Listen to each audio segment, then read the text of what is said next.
Well, as you know, President Trump has directed U.S. Central Command to restart the free flow of commerce through the Strait of Hormuz under the umbrella of Project Freedom. To be clear, this operation is separate and distinct from Operation Epic Fury. Project Freedom is defensive in nature, focused in scope, and temporary in duration, with one mission: protecting innocent commercial shipping from Iranian aggression. American forces won't need to enter Iranian waters or airspace. It's not necessary. We're not looking for a fight, but Iran also cannot be allowed to block innocent countries and their goods from an international waterway. Iran is the clear aggressor, harassing civilian vessels, threatening mariners from every nation indiscriminately, and weaponizing a critical choke point for its own financial benefit, or at least trying to. For too long, Iran has been harassing ships, shooting at civilian tankers from all nations, and trying to impose a tolling system. Iran's plan, a form of international extortion, is unacceptable. That ends with Project Freedom. 2 U.S. commercial ships, along with American destroyers, have already safely transited the strait, showing the lane is clear. We know the Iranians are embarrassed by this fact. They said they control the strait. They do not. So American ships led the way, commercial and military, shouldering the initial risk from the front, as Americans always do. And right now, hundreds more ships from nations around the world are lining up to transit. CENTCOM, along with partner nations, is in active communication with hundreds of ships, shipping companies, and insurers. All of these ships from all around the world want to get out of the Iranian trap that they have been stuck inside. As a direct gift from the United States to the world, we have established a powerful red, white, and blue dome over the strait. American destroyers are on station, supported by hundreds of fighter jets, helicopters, drones, and surveillance aircraft, providing 24/7 overwatch for peaceful commercial vessels. Except Iran's, of course, which is why our ironclad blockade remains in full effect as well. In fact, 6 ships tried to run the blockade out of Iranian ports as Project Freedom commenced, and they were all turned around. This is more than strategy, it's also humanitarian. By breaking Iran's illegal stranglehold, we're protecting the lives and livelihoods of sailors from dozens of countries, securing global energy routes, and preventing shortages that hit the world's poorest people the hardest. Once again, America is using its strength to lift up others. Iran is trying to subjugate the world. To what remains of Iran's forces, if you attack American troops or innocent commercial shipping, you will face overwhelming and devastating American firepower. The president has been very clear about this. We prefer this to be a peaceful operation, but are locked and loaded to defend our people, our ships, our aircraft, and this mission without hesitation. To Iran, let innocent ships pass freely. These international waters belong to all nations, not to Iran to tax, toll, or control. To our partners, allies, and the rest of the world, this is a temporary mission for us. As I've said before, the world needs this waterway a lot more than we do. We're stabilizing the situation so commerce can flow again, but we expect the world to step up. At the appropriate time and soon, we will hand responsibility back to you. To the incredible Americans executing this mission right now, simply thank you. Your courage, your readiness, your unmatched professionalism and precision are why the world can breathe easier today and every day. You are and always will be the greatest fighting force in human history, unmatched always. Project Freedom is underway. Commerce will be flowing, and America is once again leading with strength, clarity, and purpose for the benefit of the entire world. Our will is unshakable.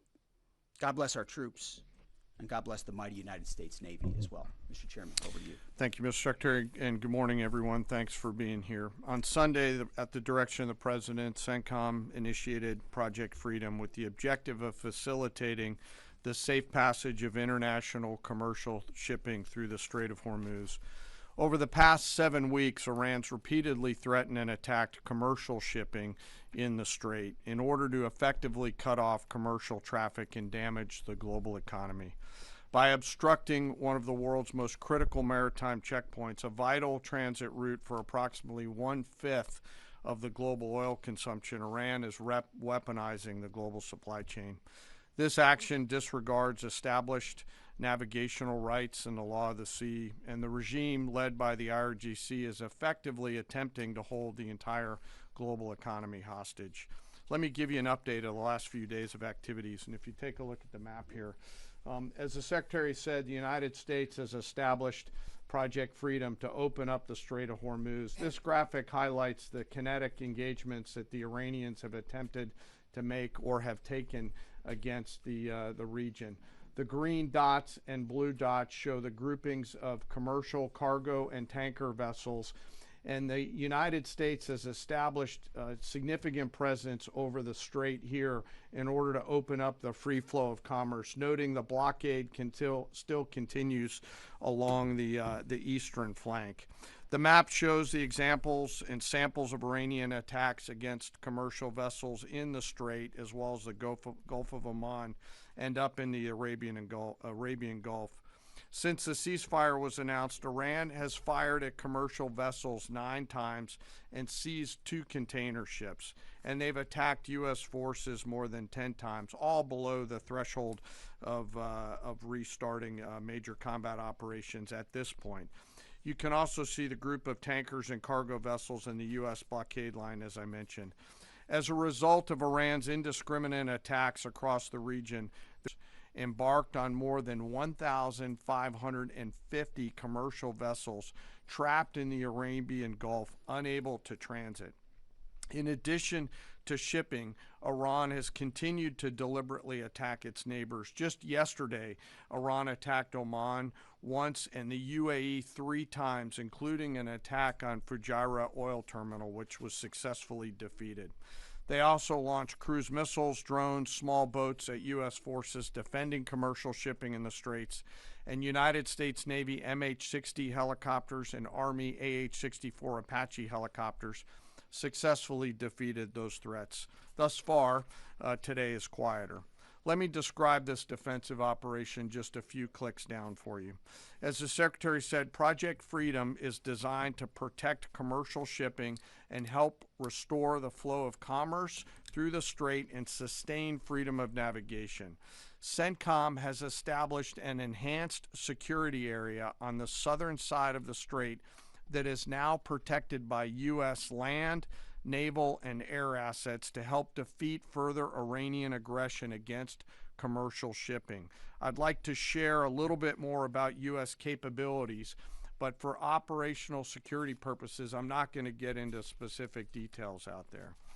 On the surface, guided missile destroyers and other warships are detecting and defeating Iranian threats. This includes fast boats and one-way attack drones.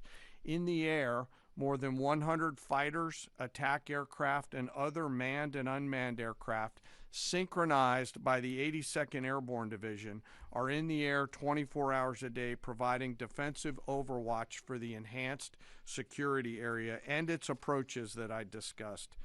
These forces are comprised of over 15,000 American service members and have established localized air and sea control to protect against Iranian threats. Commercial vessels that transit through the area will see, hear, and frankly feel U.S. combat power around them on the sea, in the skies, and on the radio. And as of this morning, as was mentioned prior, 2 U.S. flag merchant vessels have transited, and we anticipate more to transit over the coming days. Further up the Gulf, U.S. Naval Forces Central Command continues to work to identify and mitigate any threats. Beyond Project Freedom, CENTCOM and the rest of the Joint Force remain ready to resume major combat operations against Iran if ordered to do so. No adversary should mistake our current restraint with a lack of resolve. And the President has said, as the Secretary has, that now is the time for those with equity stake in the strait to come assist. Before I turn it back to the Secretary, I want to take a moment to highlight part of our joint force today. And today I want to talk about the paratroopers of the United States Army 82nd Airborne Division. When the President or the Secretary need immediate, scalable, and lethal combat power in CENTCOM or elsewhere, the All-American Division answers the call. The 82nd is the core of our nation's immediate response force and ready to deploy within hours of notice. These paratroopers are capable of accomplishing any mission in any environment, constantly training, constantly ready to jump from Air Force aircraft into ground combat and seize key terrain if ordered to do so, just like their predecessors did in Sicily and Normandy in World War II, or to secure or enable the follow-on forces to flow into theater as they did in Grenada or Panama. They can do the range of missions from counterinsurgency to counterterrorism operations to power projection, as they have many times over the course of the history of this great division. They can do all these things because they're incredibly well trained, well equipped, using joint all-domain command and control.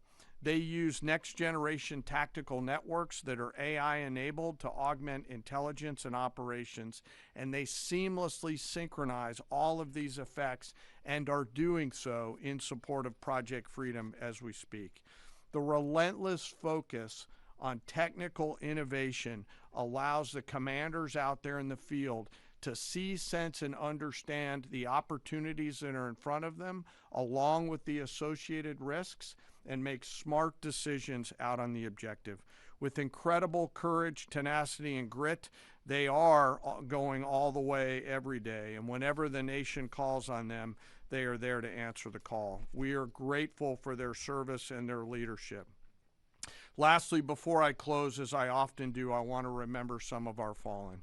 Today we remember Sergeant William Rivers, Specialist Brianna Moffett, and Specialist Kennedy Sanders of the 718th Engineering Company, U.S. Army Reserves, out of Fort Benning, Georgia. They were tragically killed on January 28, 2024, when attacked by an Iranian-backed proxy force at Tower 22 in Jordan. We continue to carry on their memories. We remember their names. We remember their families. And the Secretary and I are deeply grateful for all of our deployed forces who are out there doing our nation's work. And sir, with that, I'll kick it back over to you. Very good. We'll take a few questions. Go ahead. Thank you. Alexandra Ingersoll, One America News. Do you assess, Mr. Secretary, do you assess what's left of this small boat fleet to be a significant threat or a nuisance to be managed? And then secondly, what is your message to critics who say that the U.S. doesn't have a strategy in this mission? Well, any threat needs to be taken seriously. And just like those 6 attack boats that the chairman mentioned were taken seriously and dealt with before there were any real threat to the American military vessels that they were approaching. And that is, small craft like that are all that Iran has left. Their ability to get close with a destroyer of the capabilities that we have is limited, but we're going to take it very seriously and kinetically, quickly. We're not going to allow a threat to gather. And I can tell you, even from just this morning, the strategy remains laser focused. In fact, what I think you see from Project Freedom is that we're not allowing ourselves to get distracted. This is a separate and distinct effort, temporary in nature, that we plan to hand over to the world. The world has expressed a desire to be a part of this, as is often the case, or maybe almost always the case. American leadership is required, so the president was willing to undertake this, send commercial ships through, send destroyers in, provide this red, white, and blue bubble of protection, and encourage the world to step up. Because ultimately, this waterway is, as I said, far more crucial to the rest of the world, and they need to have the ability to defend it. So I think this is a reflection of a laser-focused strategy, actually, right here. Morning, Mr. Secretary, Mr. Chairman. David Zia, Real America's Voice. I wanted to ask you, of any of the fast boats that have been either sunk or identified, are there any armaments larger than, say, small, AK-47 type stuff, or any anti-ship cruise missiles identified? And my second question is, if there's a divide between the IRGC and Tehran, is there a way to get Tehran to agree to let us go after the IRGC that is doing these attacks without violating the ceasefire? Well, right now, anything coming at our crafts, regardless of what's on it, has to be defended against, and that's the case. I don't know what the exact armaments were on those fast boats. Small arms, nothing significant on the fast boats. Rifles or small machine guns. There were some small coastal cruise missiles shot down as well. So there's some frothiness in the beginning aspects of this that were dealt with very directly by our destroyers, and we're communicating both overtly and quietly to the Iranians to allow this defensive operation to happen on behalf of the world. There are some actions the IRGC takes sometimes that are outside the bounds of what maybe Iranian negotiators would like. That's their job to rein that in and ultimately create a condition for a deal, right? That's not something I talked about in these remarks, but that's happening in real time. Iran has an ability to make that deal, but what we're demonstrating with Project Freedom is they don't control the strait. I mean, we know Iran is embarrassed by the fact that our blockade is holding, and we can run ships through, and we're going to help the world run ships through. And if they hold it at issue, the whole world knows who's doing it. It's not us. We're willing to open it up. It's Iran, and that creates a dilemma for them. We hope they make a deal. Yes. Thank you, sir. My first question is for General Kane. Mary Margaret with the Daily Wire. You said that the attacks by Iran so far are below the threshold of restarting major combat operations. What is that threshold? And then for Secretary Hegseth, are there still concerns about mines in the strait? And can you kind of clarify these reports of kamikaze dolphins that we've heard about? I haven't heard the kamikaze dolphin thing. It's like sharks with laser beams, right? The threshold of restarting is a political decision above my pay grade. What I'll say is it's low harassing fire right now. It feels like Iran is grasping at straws to try to do something across the southern flank. To your question, David, their command and control structure remains very fractured, and I think they're struggling to maintain control down echelon at the edge, but it's still pretty low-level kinetics at this point in time. And I can't confirm or deny whether we have kamikaze dolphins, but I can confirm they don't. Ultimately, any follow-on effort, if there are mines identified, would be something that some of our units could undertake or the world could undertake. But right now we know we have a lane of safe passage that commercial shipping can flow through. Thank you, Secretary Hegseth. Last 24 hours or so, Iran's fired at us, we fired at Iran. Just going to ask you more directly, is the ceasefire over? No, the ceasefire is not over. Ultimately, this is a separate and distinct project, and we expected there would be some churn at the beginning, which happened. And we said we would defend and defend aggressively, and we absolutely have. Iran knows that.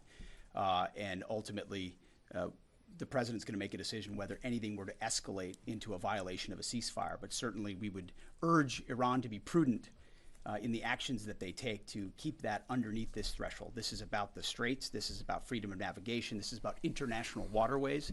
This is about free flow of commerce, all the things that happened before, and only Iran is contesting. So right now the ceasefire certainly holds, but we're going to be watching very, very closely. Absolutely. Secretary James, go ahead. Mr. Secretary, thank you. General, thank you. I want to first express my gratitude and admiration for the work you do and for everyone involved in our armed forces, and also for the accomplishments of Operation Epic Fury, which I think are too often dismissed too lightly. But those accomplishments don't obscure, I think, a central default that has occurred here, and I would like you both to address it. On the first day of this conflict, President Trump addressed the Iranian people directly and said, when we're finished, take over your government. It'll be yours to take. And then on the seventh day of the conflict, in a Truth Social post, the president said, quote, there will be no deal with Iran except, all caps, exclamation mark, unconditional surrender. What happens to that pledge to the Iranians? And when did the president decide to capitulate on his demand for unconditional surrender? Well, James, I wouldn't, you started out nicely, but you ended exactly where we knew you would end. The president hasn't capitulated on anything. He holds the cards, we maintain the upper hand, and Project Freedom only strengthens that hand. And so he will ensure that whatever deal is made or whatever end state is reached creates ensuring that Iran never has a nuclear weapon, which is number one, and he's been focused on that, and the deal and discussions are centered on that. And what the Iranian people take advantage of after the fact is up to them, and he's been very clear about that. And maybe you do it now, maybe it happens later, but ultimately he's also been clear, we're not going to entangle this into some nation-building project. Our objectives are clear. They've been pursued from day one. Hopefully the Iranian people take advantage of that because they're being taken advantage of by this regime. As you know, 45,000 Iranians, innocent Iranians, killed before the outset of this. That's what this government does, kills their own innocent civilians. Getting out from underneath that is going to be a challenge of the Iranian people, and we certainly hope they take advantage of that. Thank you. Can I have one follow, please? Go ahead. If I may. Everybody else One follow. follows directives. Go ahead. Thank you, Mr. Secretary. Can you share any information regarding the South Korean ship that was reportedly hit by Iran? Is Seoul in contact with the U.S. military about it? And is there any indication that they would heed Trump's call made on social media to join Project Freedom? We hope so. We're in contact with that ship, CENTCOM, I should say, and the Maritime Coordination Forces are in touch. And I think targeting like that is a reflection of the indiscriminate nature of what Iran is doing. We hope South Korea would step up, just like we hope Japan would step up, just like we hope Australia would step up, just like we hope Europe steps up. But we're not waiting for them to do so. We're looking to set the conditions to hand to them. But the president was clear in his truth message that, hey, this is your ship. You should take part in helping to defend it. We very much hope they do. James, go ahead. Mr. Secretary, in terms of new U.S. intelligence reports suggest that the timeline for the war in Iran to get a nuclear weapon has not changed since last summer, still at 9 to 12 months. Is that intelligence wrong? How can this be after so much bombing? And for General Kane, going on back onto what you're talking about, the Strait of Hormuz, the president recently said that the blockade is even more effective than bombing. So why didn't we start the campaign with the blockade?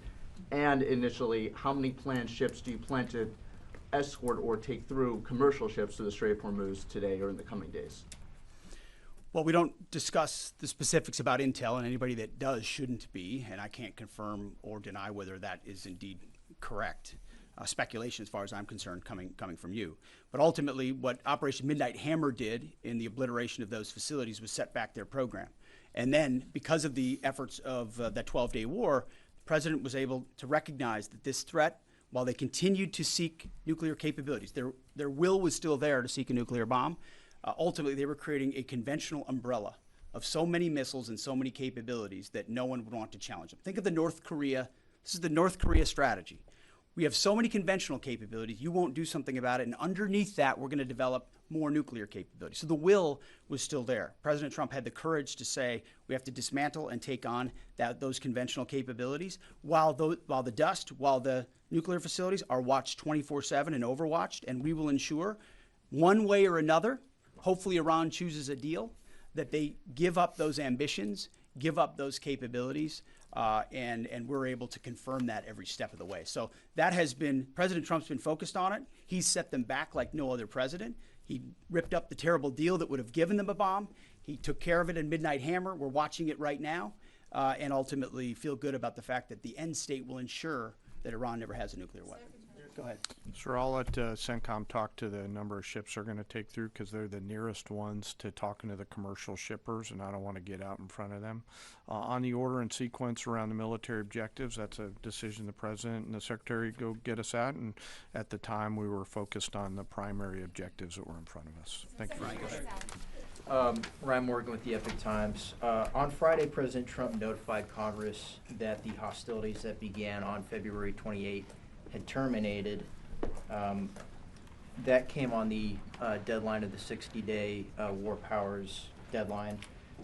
Will this administration be seeking congressional approval for any further military operations if the ceasefire breaks down?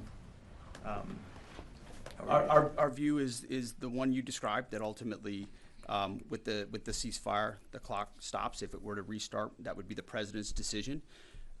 That option is always there, and Iran knows that, and that's why, you know, their choices in Project Freedom are important. The president retains the opportunity and the capabilities, more capabilities than we had at the start of this, to restart major combat operations if necessary. If Iran is not willing to follow through on its side of the bargain or make a deal, then the War Department is postured, locked, loaded, and ready to go. We hope it doesn't have to go in that direction. But Admiral Cooper and our forces are in a three-point stance and ready to go. Yeah, last question. Thank you. Liam Cosgrove with Zero Hedge. In recent weeks, both Israeli Prime Minister Benjamin Netanyahu and Israel's head of Mossad have stated their intent not to cease combat with the Iranians. Netanyahu put this on Twitter. Israel's head of Mossad said Israel's goals are not finished until the Iranian government collapses.